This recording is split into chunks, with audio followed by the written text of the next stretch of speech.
Welcome, everybody. My name is Sadia. I am one of the Ontario network reps, and I am here to present today's keynote with Kenzie. Kenzie, thank you so much for being here. Oh, thank you guys so much for having me again. You have no idea. Jack.org lives so close to Oh, my heart, and it's always nice. It's always nice to be a part of what you guys are doing. thank you. Today, you're here to discuss with us social media and how that plays a role in mental health. And I think it's been a very active conversation, especially in the last couple of days when we've been talking.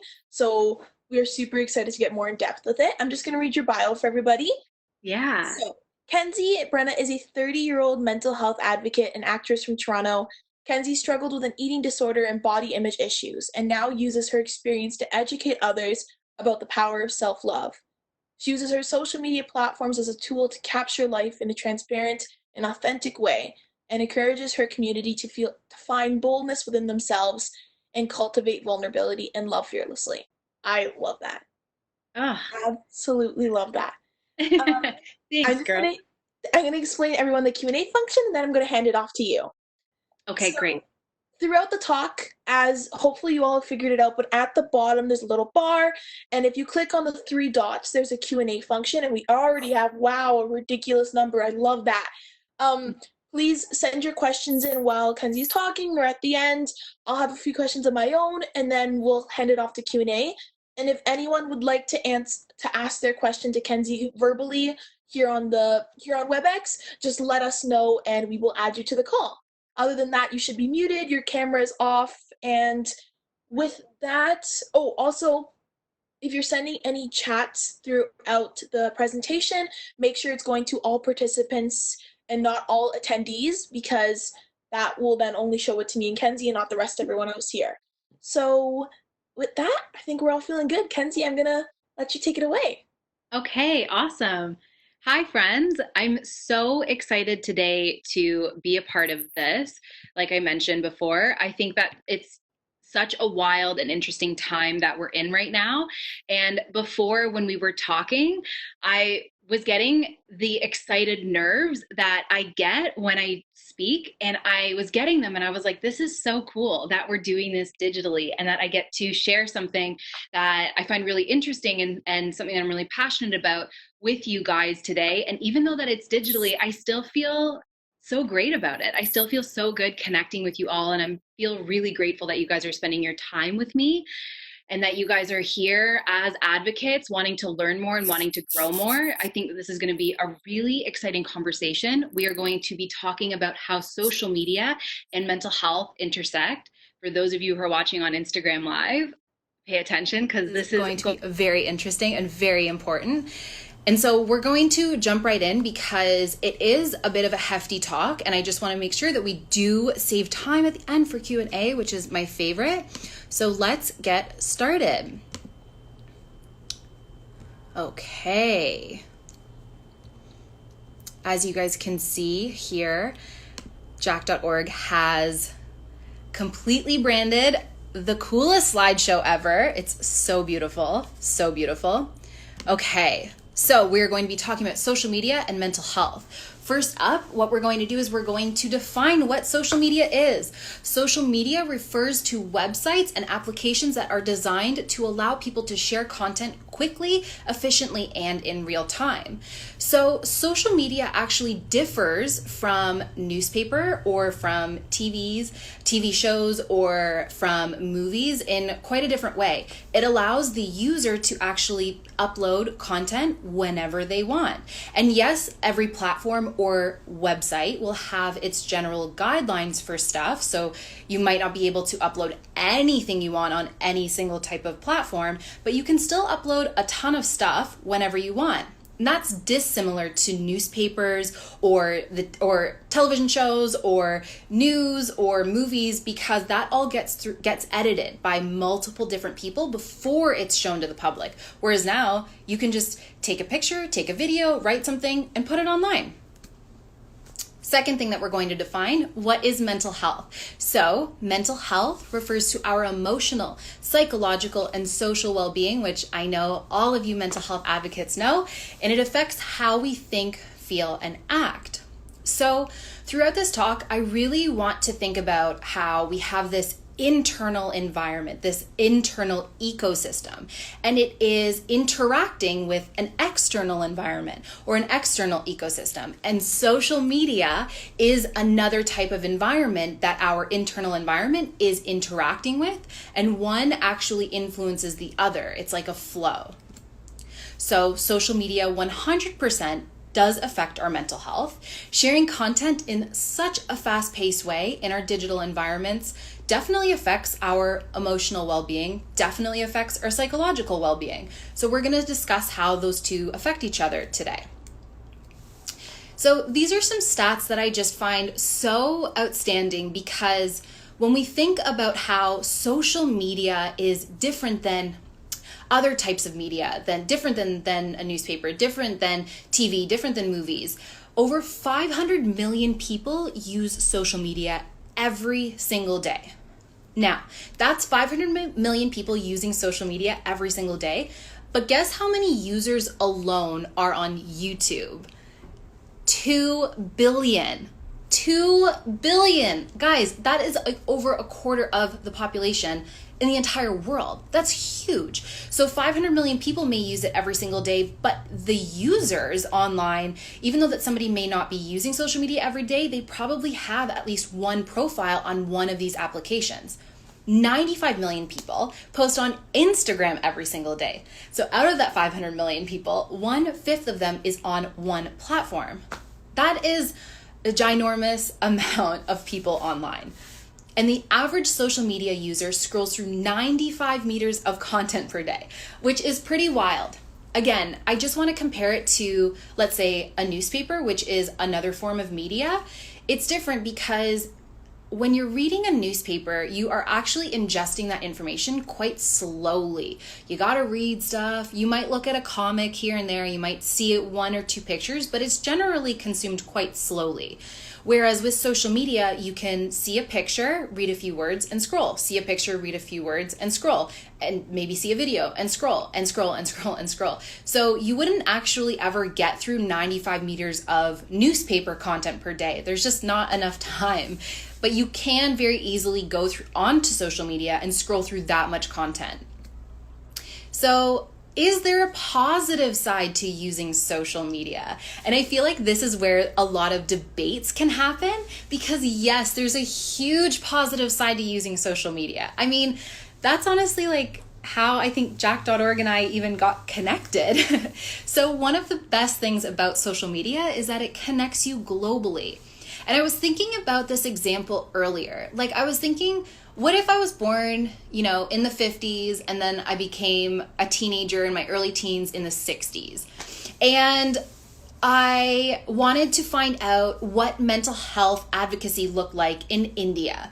And what steps would I take in order to figure that out? Well, I would write a letter or make a very expensive phone call, probably to a university, to find out if something was going on campus, if there was any advocacy groups there within a university. I feel like that would probably have been the easiest way, but that would have taken a lot of time, and to exchange letters back and forth, to exchange phone calls back and forth, all of that stuff. Now what I can do is I can Google mental health advocacy in India, mental health advocacy in Toronto, and I can find things, groups, people instantly. So it connects the entire world here and now. We don't have to wait.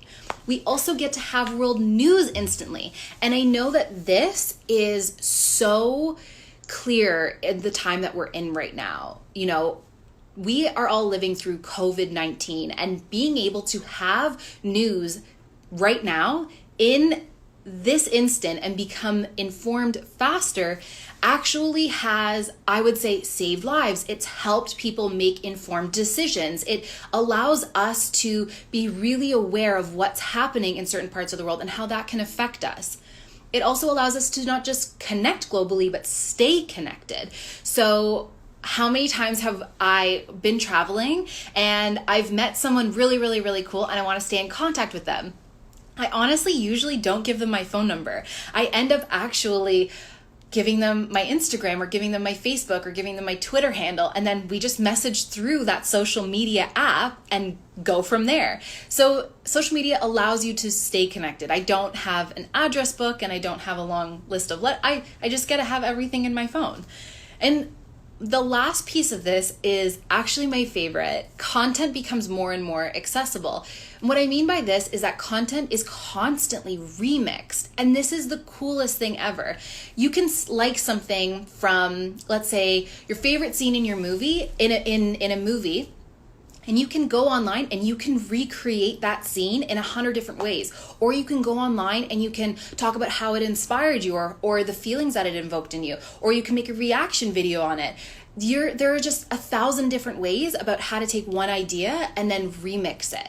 And I think that this allows people of all different types of learning abilities to be able to go online and actually ingest information in a ton of different ways. So I think social media is absolutely fantastic for that.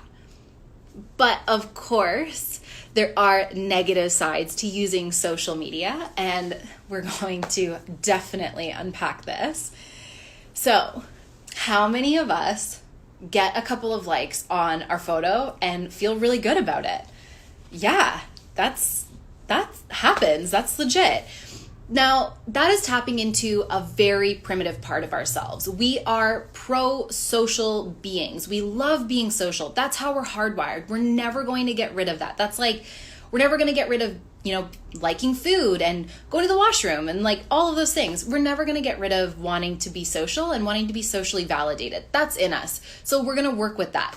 But what social media does is that when you receive a like, it's kind of like this like burst of like happy feeling inside of your brain, and it triggers dopamine. And dopamine occurs like anytime something pleasurable happens. So we take a yummy bite of food, we exercise, we have a really positive social interaction, dopamine gets released. So receiving likes constantly may create addictive tendencies. And now I want to be careful here because we're not saying that receiving likes actually creates addiction. No. But what we're saying is that receiving a like and getting that burst of happiness in that instant can drop, and then we might want it again. And then we might want it again. And then we might want more likes. All of a sudden, 20 likes isn't enough. 200 likes isn't enough. 2,000 likes isn't enough. I've experienced this personally, and I've really had to check myself on it and really change the way that I've looked at that stuff. But social media taps into the social validation, and it makes us motivated to want more. We have to be very mindful about this. We are also targeted by marketing and advertising companies. So how many of us, and I know that there's going to be so many, but how many of us have gone online and it almost seems like our phones are listening to us because we'll see an ad and we were just talking about that thing not too long ago, or we just thought it or something and it just like popped up into our feed. So they say that our phones aren't listening to us, so we'll believe them. What that is that those are algorithms actually guessing your preferences. So anytime that you're online, and Tristan Harris, the founder of the Center of Humane Technologies, says this so perfectly. When you open up your phone and you go on social media, you are actively pointing your brain at a supercomputer that's just trying to guess what you like. And I know that that seems kind of harmless, but it's mostly trying to get you to stay on site longer, and it's mostly trying to get you to buy stuff. Because if you think about it, when was the last time that any of us paid for our Facebook page or paid for our Twitter page or paid for Instagram? Like, never. But they're also making money somehow. That's by users staying on site and by clicking on ads and buying things. So we are definitely targeted by marketing and advertising companies. We are also targeted politically. And this isn't a little thing that I don't want to sit on this too much, but the 2016 election was definitely a big example of this, where Facebook was able to share data of people and be able to persuade them in certain ways. So we have to be very mindful of the content that we're consuming on certain platforms. We also feel like we cannot disconnect. And that's very that sits in my heart because this is something that I feel really deeply. This is something that 100% I struggle with. It's this fear of missing out. It's that if I'm not online, if I'm not posting online, if I'm not seeing what's going on, then somehow I'm left out. And remember, we're hardwired to be like this. We want to be social. We want to be included. We want to feel needed. So social media can sometimes create that feeling like, I can't leave because otherwise I'm not included. So this is, again, something that we have to be mindful about. And misinformation can spread like wildfire. And we've seen this very closely during COVID-19. There are certain groups of people that may think that COVID-19 isn't real or may think that, X, Y, and Z, and that might feel like a very real reality to them, where they saw a piece of content online from somebody who seems like an expert, somebody who is very well spoken, somebody who may have credentials, and they trusted them and they believed them, and then they shared this piece of misinformation. And misinformation spreads like wildfire. And the truth, which is often complex, often nuanced, often lying in 50 shades of gray, can never catch up fast enough. So misinformation can spread like wildfire. Now, these are some of the negative parts of social media, but don't forget there are also positive parts of social media. So a question that usually comes after discussing the negative parts is, can we quit social media? And I'm going to say, not really. Quitting social media isn't as easy as we make it out to seem. A lot of people run businesses off social media and stay connected to friends and family on it. Like I said, a lot of people get a lot of social connection through social media. So I really don't like this idea that it has to be an either or. Either you're on social media and it's only a negative experience and so therefore you have to quit. It's like, why don't we actually work at that environment and work in our internal environment to actually make it a cool place to be and make it so that way we don't have any ill mental health effects. So instead of quitting, what we are going to be talking about is self-regulating. Now, this is much different than quitting, and we're going to talk about ways that we can self-regulate in a bit. What do the stats really show?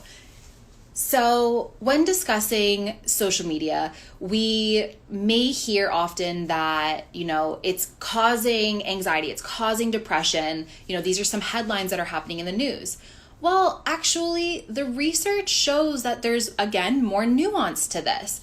Reports show that well-adjusted kids, so let's say kids that have positive feelings quite regularly, kids that have confidence, from 18 to 25, actually continue to feel quite confident and continue to feel quite positive while using social media. Yet, for maladjusted kids, it shows the opposite. Social media can actually exacerbate certain things like depression or anxiety. So this is a good distinction to make here because it's almost analogous to the rich get richer, but the poor get poorer. So people who are online, who are feeling confident and well-adjusted, they will continue feeling like that. But the maladjusted kids, they're not getting any better. So this is something that we have to watch out for. And according to the Pew Research Center, by 2015, 73% of teens had smartphones. That's 3/4 of teens. That is a lot of people. One psychology professor at San Diego State University discovered that teens who spend 5 or more hours a day online were 71% more likely to have at least one risk factor for suicide compared to teens who only spend 1 hour a day online. And now I want to again make a big distinction in this, is that this research is not saying that spending time online causes suicide. It's not saying that. What it is saying is that it may increase risk factors to suicide. So that's a very big distinction that I want to make here. But there is a link. There is a big link between time being spent online and other factors linked to suicide. And it is a very important study to note. So we could hypothesize that being online, if you happen to fall into that category of being maladjusted, that it might increase social isolation, it might increase feelings of loneliness, etc. So this is also an example that lives quite close to my heart. We're going to talk about how body image and social media intersect.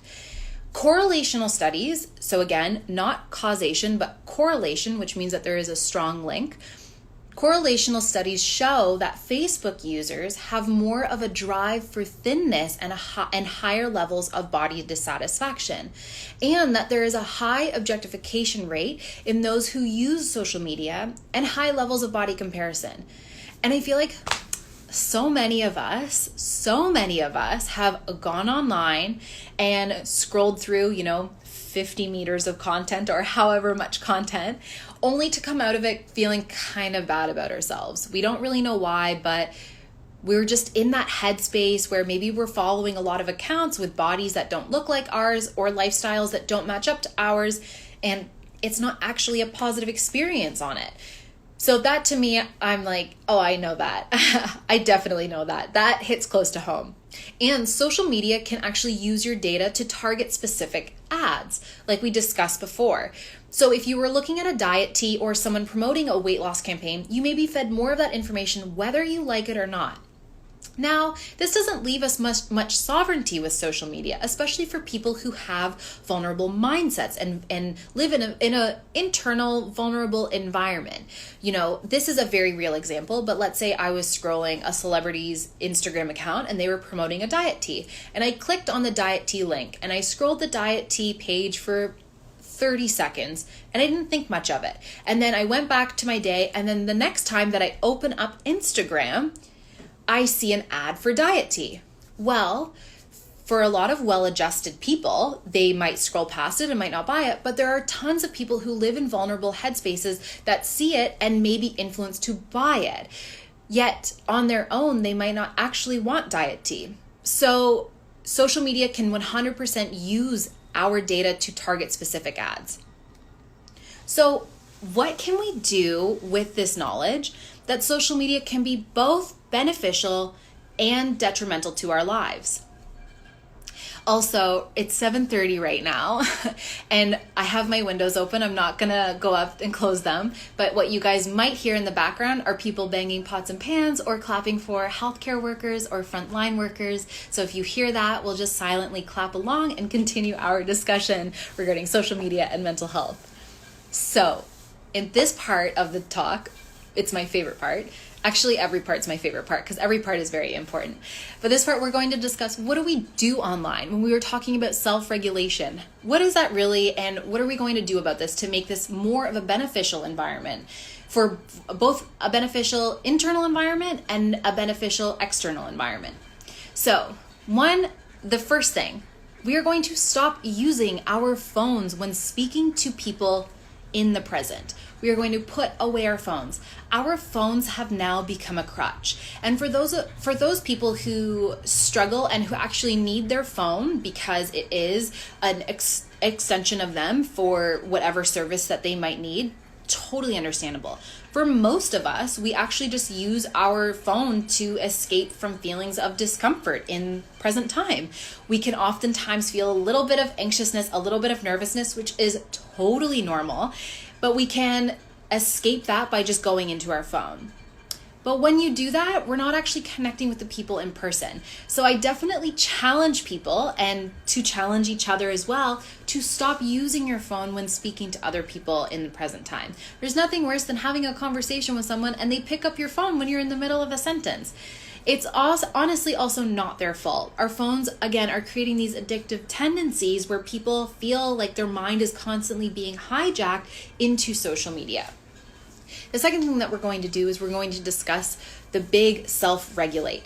How do we actually self-regulate online? What is self-regulation? So we're going to start becoming more and more aware every time that we open up an app. How am I feeling during this? Is there a time of day when I use this app and I don't actually feel very good on it? Or is there a time of day where I use this app and I love it? I love everything that I see and I feel good.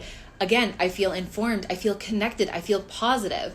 We are going to be asking ourselves these questions, and we are going to be either mentally or physically recording them. And then we're going to start actively putting our phone down when we stop feeling good. We are going to be giving ourselves time limits. Sometimes for me, I'll tell myself, okay, you have 5 minutes in this time to respond to comments on Instagram, or I will tell someone when I'm in person, oh, I forgot that I had to do this work thing. Do you mind if I actually go into my phone? I'm going to be 3 minutes and then I'm going to get off of it. I don't go in it and then I don't get sucked into scrolling, into the explore page, into checking out what happens on another platform, all of those things. We're going to start being more and more mindful about how we're using it, if we're feeling good, and the time that we're actually spending on it. We are also going to be mindful of what pages are being suggested to us. So again, like we discussed with Tristan Harris, every time that you open up a social media app, it's almost as if you're pointing your brain at a supercomputer that is trying to just figure you out and trying to suggest you things that you might like. But the stuff that they're suggesting, we also may not like. So we have to be very mindful. We're going to get to know ourselves in this process a little bit. Be mindful about what pages are being suggested and what pages you're ultimately following. I talk about this often, but I think a digital detox is like the best detox that there is. I think that we should go through who we're following and what pages are being suggested to us and either click the 3 dots and click hide, I don't want to see this, or unfollow or mute. And then we can actually curate these platforms to be a place that we actually want to go in instead of a place that stresses us out. We are also going to report ads that we don't want to see. So remember the 3 dots that I said before? Usually when you see an ad online, and not usually, but 100% of the time, when you see an ad specifically on social media, it's going to actually give you an option. It's going to give you a little arrow that goes down, or a little, so like a little 3 dots or whatever. You're going to click it and you're going to go in and you're going to say hide ad, I don't want to see, or you're going to say not relevant, whatever it is. But we can do that for things that we don't want to see. Again, speaking like the diet tea, maybe we don't actually want to see that. Maybe that makes us feel really uncomfortable. I'm not going to see that. Then at least the algorithm knows, okay, this person doesn't want to see those things. So then maybe you're never not going to be fed ads, but maybe you're going to be fed ads that are actually not making you feel bad or potentially triggering poor spending habits or whatever it is. And we are going to be bringing digital in real life. This is a fun one because this is what I try to talk about so much on my platform. If you like something that you see, it is great that you share it, but you're not done. What if you actually brought up that topic in person with people? Now, I'm not necessarily talking about memes or jokes, but I'm talking about really cool things that you find online that are worth discussing. Bring that in person. Put your phone down, but actually have the topic at hand that you want to discuss and go from there. Instead of just living online and instead of just like discussing things online, actually bringing them back to real life. So then that way things aren't just so seated in this world. And last but not least, we are going to fight herd mentality. I was on a panel not too long ago where we were discussing self-care and mental health. And I was really fortunate to talk to some of the attendees afterwards. And the attendees were all in grade 10. I don't know how old people are in grade 10, 14, 15, one of the two. So I was able to discuss with some things with them afterwards, and it was a very interesting conversation. And I asked them certain things like, how do you feel online? Like, what's the online experience like for you? And they mostly said, actually, it's pretty good, but what we don't like is that we feel pressured to follow certain people, like certain celebrities. I'm sure everybody can guess who they follow, and they feel pressured to follow them and continually and to continue following them and to like their stuff. And I thought that's so odd, because if you don't actually like them, then why are you following them? And it's a whole thing. Remember how I mentioned that we want social validation, we like being social. That also comes with things that we follow, things that we're interested in. And we've all done this before, where we've been interested in something that we're not really interested in, just so that way we can be part of a group, because that feels really good to our hearts. It feels really good to our social brain. We also want to fight this. We want to be a part of groups that actually celebrate our uniqueness. We want to be able to unfollow people or potentially mute them if unfollowing is not an option. But we want to be able to just curate stuff on our feed for us. We don't necessarily want to be following people just because everybody else is following them. What is the value there? There isn't much of one. So I want to stress this. Be yourself online. Curate your feed for you. Begin to self-regulate. There is nothing better than a world where we are all in this together, where we are all celebrating each other's uniqueness and individuality, where we are all self-regulating, and then we can co-regulate with one another. We can encourage one another to do these things as well. I think that's like the biggest thing, is that you're not alone in this. We're going to be doing this together. Co-regulation exists, and this is the social space where it starts with us. So, moral of the digital story, social media can be both good and bad.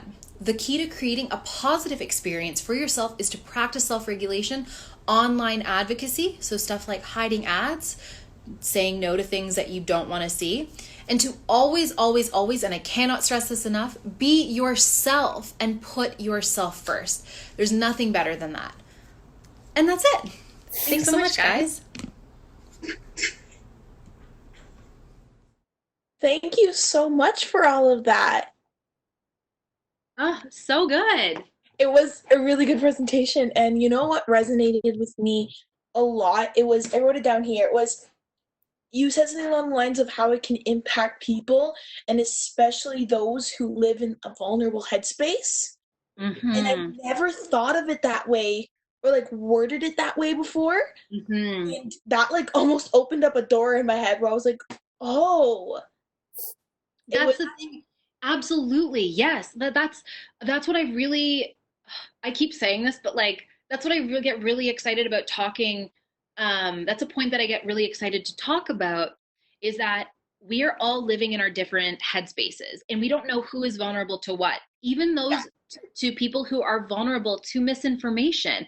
This is actually nothing to necessarily shame or belittle or even make fun of. These are people who feel who feel in their hearts that this is their reality. This is what they're seeing, and they live in vulnerable headspaces. And so people may be susceptible to misinformation, or may be susceptible to some advertisements, or to following certain people. And this is why we have to encourage self-awareness. Well, we have to encourage individuality, and why we have to check in with each other ultimately. See, that's a conversation with my friends all the time, where it's like, where is the barrier on social media? What can we post and what can we not post? Because we don't know how people are going to react to certain statements or phrases or jokes. I know on TikTok that's a big issue. Right. I've been noticing is the fact that I'll go on there and I'll see a joke and I'm like, whoa, to me this might not bother me, but I have a friend who experienced this who it may bother them. Right. Yes. It's also hard to please. I feel like there's also that element where there's so many people online that you constantly feel like you might have to please everybody online.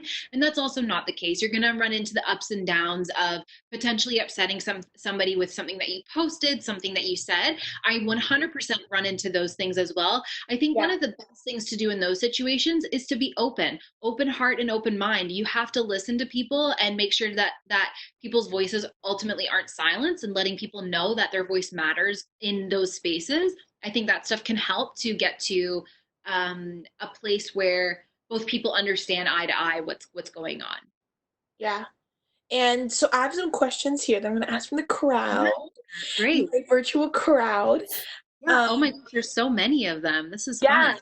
I picked a few from here that I think really resonated with what you were saying. Great. And so I have Melanie from the Hoova app I was telling you about earlier, our little communication tool. She's asking, how do you handle negative comments or feedback on your posts, especially those where you're being most honest and vulnerable about the topic? Yeah, good question. So it took me a while to build up quite a thick skin, but this is the thing, is that I want a thick skin, but I don't want to remove my sensitivity. Being sensitive and having a big heart, and I talked about this in a post today, is so crucial. It allows us to be better advocates. It allows us to hear one another more. Sensitivities allow us to pick up on things that other people can't. So I want to develop a thick skin, but I also want to continue being sensitive. So what do I do with negative comments? I take them just as that they're negative comments. And I tried so hard, my best. I tried to focus on all of the positive comments that are coming my way, because those are the ones that deserve my attention. Now, let's say somebody has a negative comment, but maybe they have a point about something that I haven't thought of before. Maybe they're saying something and I kind of feel like debating, or I kind of feel like challenging. then I will go into that comment and I might challenge them, or I might poke fun back, or whatever it is. So it can kind of be like a case to case basis, but I really try to focus on the positive, because we're so easily, and I said this again today, we can get 100 positive comments, but the one negative can totally throw you off. You can be having a great day, and then as soon as the barista gets your order wrong, you can feel like, oh no, my world is crumbling. That again, that's how you're hardwired. And that's a beautiful thing, because that's how we evolved and that's how we survived. So we can actually, again, practice self-regulation, practice self-awareness, and we can turn that off. We can start directing our attention to focus on the positive, focus on people that are saying saying things that are for us, not just against us. Exactly. We have one question here where someone would actually come and like to verbally explain their question to you. So we are going to bring on we're going to bring on crafts and crap. Okay, I don't know. Once again, we're going to bring on crafts and crap, and she wants to talk to you about how to start sharing a vulnerable part of yourself on social media. Okay. So you could just unmute your mic. Not you, not you, Kenzie. Hi. Sorry, Hi. I put my Instagram name as a joke because I told Kenzie I would do that. But my name's Ellie, and it's really nice to Oh, be here. hi. Hey, How are you? I'm great. It's so nice to be here with you, even though it's not in person. Yeah, so nice. Thank you so much for joining us. Of course, it's awesome that you're here. My question is, it kind of stems from a post that you posted within the past week or so, and it made me interested in what made you feel like you could share certain parts of yourself on the internet, because I feel like, as someone who has struggled with my mental health, even though this is like, obviously with your friends, you should be sharing all parts of yourself, but there's like, I feel like you have different friend groups sometimes. Like you might share those deep feelings, and like when you feel super crappy, you might share that with some friends, but you might not share that with everybody that you know. So my question is kind of like, how did you feel like, even for example, my parents, like if I said something super deep or like dark on the internet that I want some people to resonate with, but I would feel super nervous if like my brother or my mom and dad saw, for example. Like I don't know if that makes total sense, but I'm just like, Absolutely. Yeah, let me phrase it back to you and you let me know if I've heard that right. So, how do we go about sharing parts of ourselves online and living authentically when potentially that may not align with the closest people in our lives? So, our friends, our family, and how do we be that vulnerable online with also feeling like it might be really jarring for those closest to us to see? that's exactly it. Especially when it's like, obviously, sometimes you feel like just because that's a part of me doesn't mean that that's like the whole part of me. And sometimes people don't, when people don't understand mental illness or mental health, they may not understand like that you can really struggle and also be like a really awesome human Yeah. being. Not Yeah, only absolutely. That's a really great point. And that is like total legitimate fear. And I just want to say 100% that actually I think inhibits a lot of people speaking so freely. I've talked about certain parts of my life online only to have so many comments of people saying, this happened to me too, or I've gone through something similar, but I can't talk about it in my personal life because people won't understand, and yet they're also being quiet about it. And so I wonder so often, like, how many of us are quiet about things and how many of us stay silenced when we all have these like really powerful stories. And if we all just, again, this is like utopia world, but if we all just opened up and were ourselves, that we would find out that we're actually way more similar to each other than different, you know?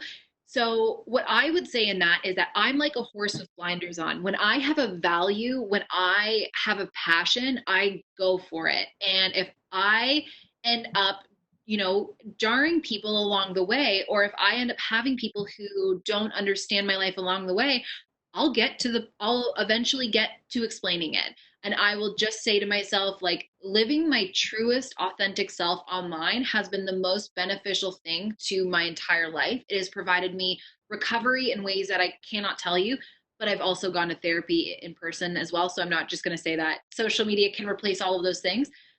But it's more or less that I'm myself, and those who get it will come along with me, and those who don't, I will try to bring along, and I will try to make understand. And sometimes it takes time, and that part sucks because being in the discomfort of growth is always hard, and I can't take that away. I can't take that away when you're trying to explain to a parent or a loved one or a friend that this is something that I've gone through, this is what depression is, or this is what anxiety is, or whatever it is, and watch them not understand and watch them potentially further stigmatize it. That is very, very, very uncomfortable. And sometimes it just takes people time to get. And also, I don't ever want to take growth away from people. You know, I don't want to say, like, you'll never get it, so I'm not going to explain it to you. I understand moments in frustration for sure. Absolutely. It's exhausting trying to explain yourself to people. Also, we can underestimate each other. Sometimes we underestimate the strengths of our family or how much they love us. Sometimes we don't. Sometimes they are exactly what we feel like. I would say dig deep in your heart, be brave and be bold. And if being online calls to you, or sharing your story in on social media in those platforms, if it calls to you, go for it. Sink your teeth into it. Do what you have to do, because you will also get an online family. You will also get online friends. You have us as your support system. You are not alone in that. Even if those closest to you don't understand, you will have people around you who do understand you. Thank you so much. I always try to remind myself too, like, if you want to talk about something like that and there's a certain group of people that don't understand, like, it's just like not really for them. That's just what I Yeah, tell myself. Like, okay, then it's just not for you. It's for everybody else who right. does get it. Yes, it isn't, it might not be for them yet. It Hmm. might eventually be for them. They just might not know. And it just, mental health, especially, so damn stigmatized. So damn stigmatized. You got to peel back layer of myth, layer of myth, layer of myth until you get to the truth of it.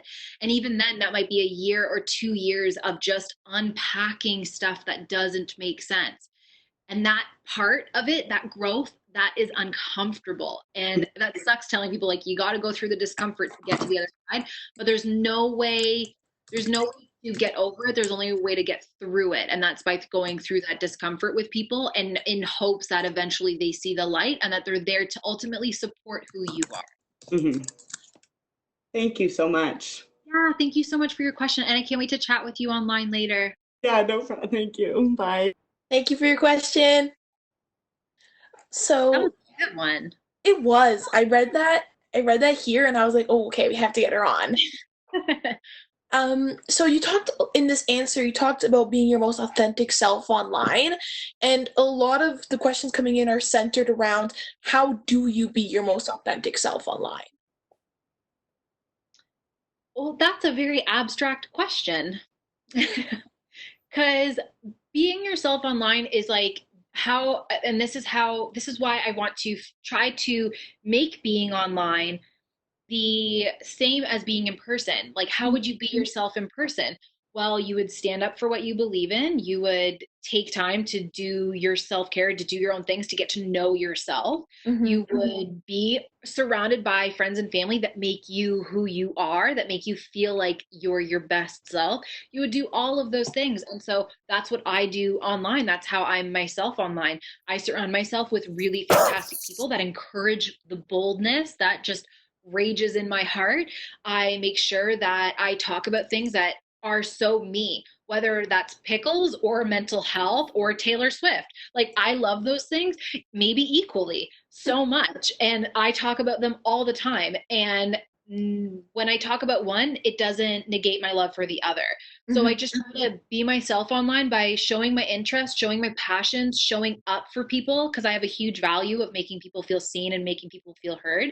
So I just try to do those things. I try to be on who I am online, exactly who I am in person, as much as possible. I try to never have that, like, I don't know. I've never, personally, for me, I've never experienced that disconnect between like online version versus in-person version. I'm like, man, I show my cellulite and my stretch marks online. Like, I got nothing to hide at this point, you know? So I really just try to treat my online environment the same way that I would treat my in-person environment. I think that's a really cool tip and like something to think about is how we are online. I know you said this before. I remember hearing you say this at one of our other summits, but Instagram and all these sites are like a highlight reel, and Yeah. you're talking and you're discussing about I did this today. I went here, and that's great. But let's talk about like what's going on in the world and how are you really feeling? Oh, great point, Sadia. Exactly. And that is why we need to treat being online the same way that we would treat being in person. So Mhm. if I'm in person with people that I can get in the muck with, I can get real with, they can handle all corners of my heart. I'm going to be able to talk about Taylor Swift, pickles, and mental illness. I can get dark, but I can also get light. Being online is the exact same thing. I don't just want to talk about the highlight reel. The highlight reel gets boring. That's Yeah. nothing. That's not the real stuff. I want to talk about the gritty stuff. I want to talk about the messy stuff. Sometimes I want to talk about the boring stuff. Like I've done that before where I've talked about, I don't pillows or like a modem or something boring. I will talk about those things or I'll post up about those things because that's my life, the same way that I would with people who are in person. That is so good. That's something I definitely need to be working on myself as well. So hearing you say that is like, do it. Yeah. It's so easy to fall into that highlight reel loop or Mhm. highlight reel trap rather. Yeah, it's very easy. And so let's just focus a little bit on advocacy in social media. And Yeah.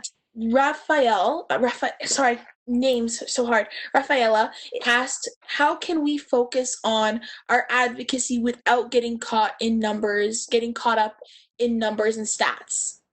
Yeah. So that is just practice because at first you're not going to be perfect at it. You're going to be an advocate and you're going to want a lot of growth online, or you're going to, again, talking about the dopamine and about the likes, you're going to want like. You're going to want thousands of people to be on your live, or you're going to want all of these things to be grand and great. But it's like building an anthill. Like you start with one grain of sand and then you work your way up, kind of thing.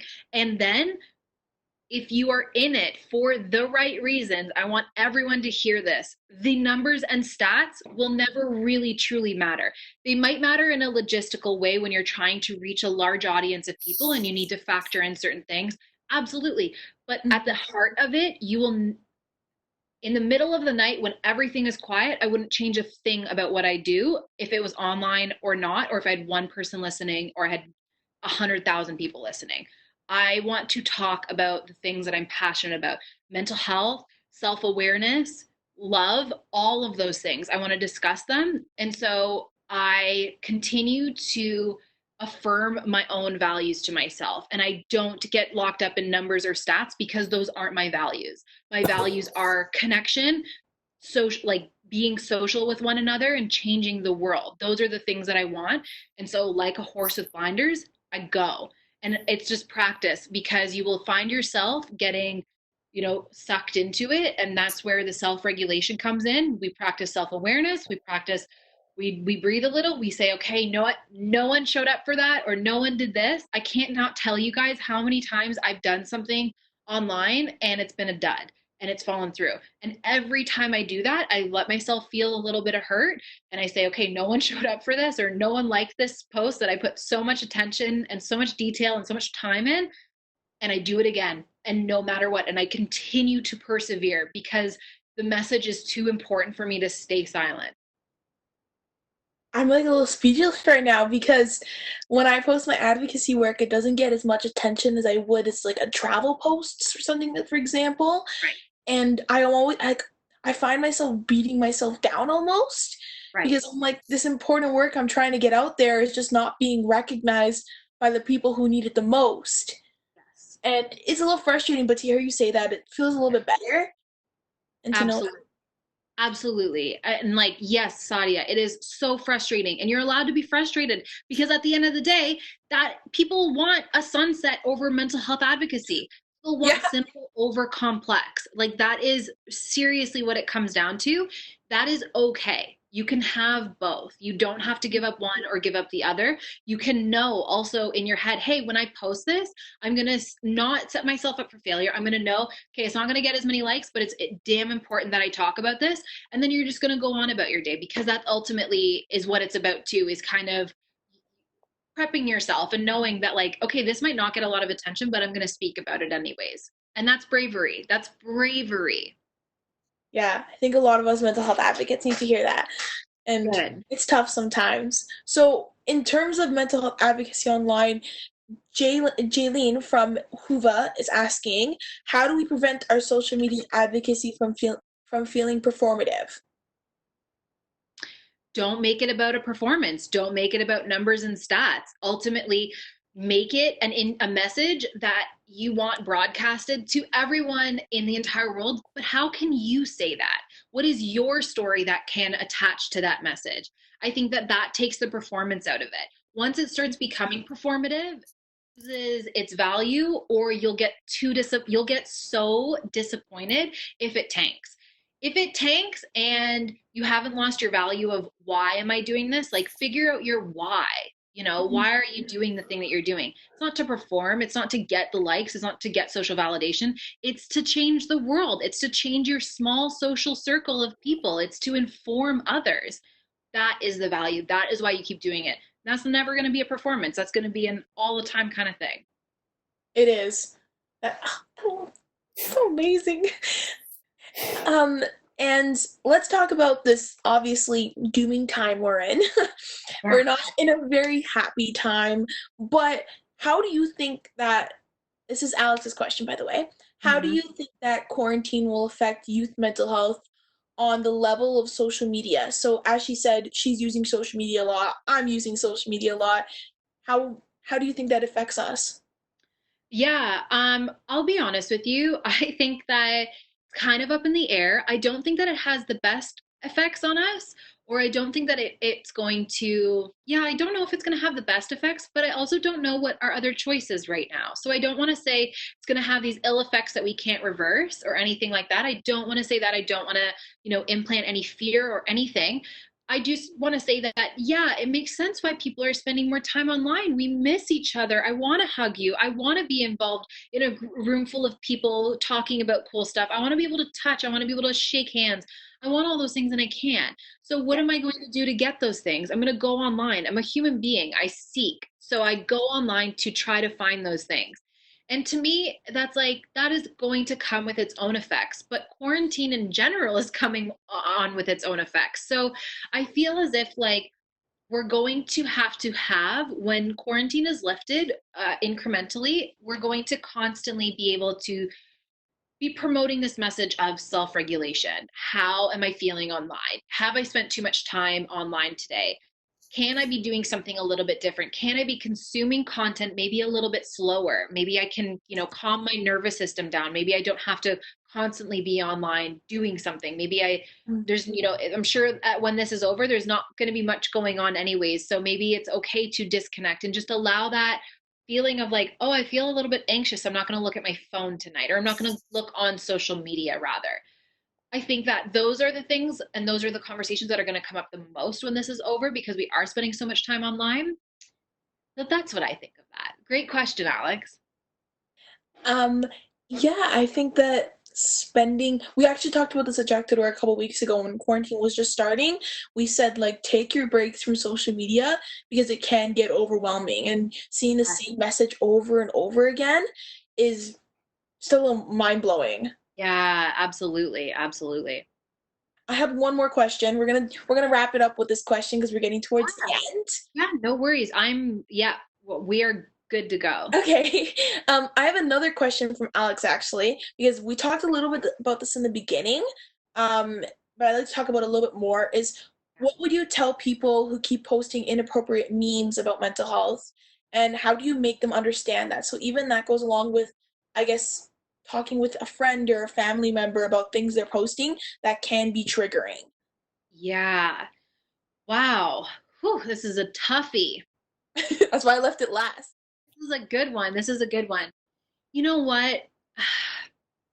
Honestly, I really don't spend a lot of time trying to convince those people.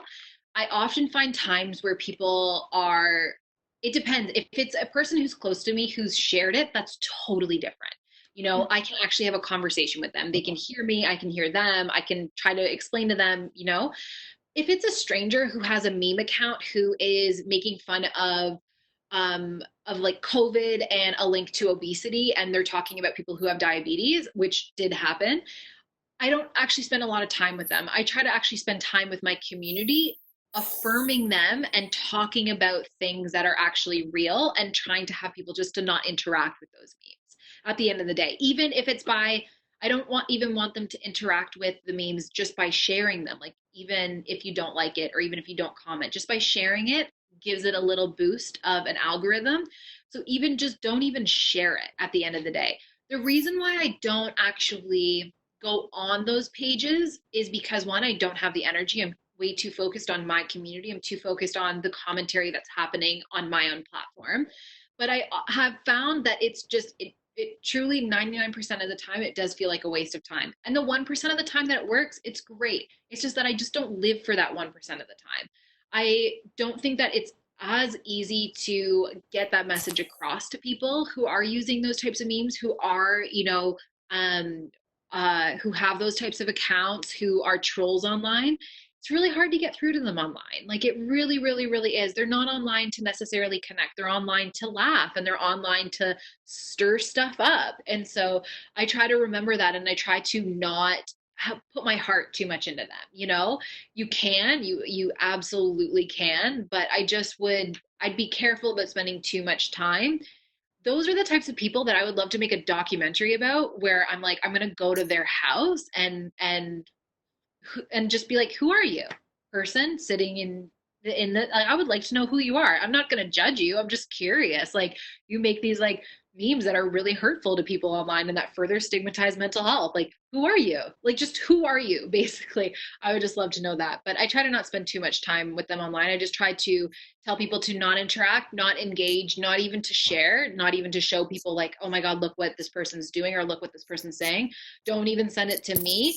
Just constantly keep trying to build up a value system with those around you, so that way they're not funny anymore to people. That's a really nice way to put it. And just keep it out of your mind, because that's not what your mission and what your goals are, right? Right. Absolutely. Well, yes. We are nearing the end of this. We are so close, but we just wanted to say a huge thank you for taking the time to come and virtually chat with us. It was so good. You guys, this is so fun. You guys always have the best questions. You're all like sponges. Just want to absorb more and more information, and you guys want to do so much good in the world. And I just want to say thank you from the bottom of my heart for sharing your time with us tonight, and for being fantastic advocates, and for constantly striving to be better while also accepting where you are now. So you guys are beautiful people. Yes, thank you everyone who tuned into this. I had a great time, and I'm excited to keep implementing everything you talked about into my social media advocacy and my social media life. Yes, absolutely. Yeah.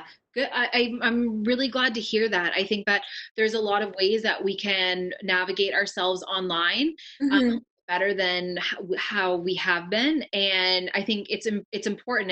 And like I said before, it's important that we don't think of it as like an either or, it's not like I'm going to quit social media and never, and because I'm having a negative experience on it. It's like, I'm going to self-regulate. I'm going to check in. I'm going to try to like follow, people online and whatever, all of those things. Yeah, it's not a leaving social media or staying on social media. It's Yes. finding you're happy in between. Yeah, exactly.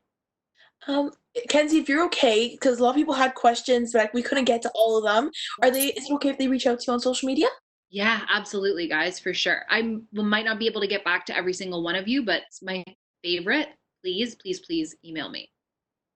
Or email me or message. That's what sorry. Yeah. Okay. Your Instagram is at Kenzie Brenna, correct? Yeah. Okay. So everybody, please reach out to her Instagram if you have the time. She'll try and get back to as many of you as possible, because they have really good questions that I wish we could have got to everyone. Totally. It was so good. Thank you, guys. And we're going to sign off there. Thank you, everybody. Bye, friends.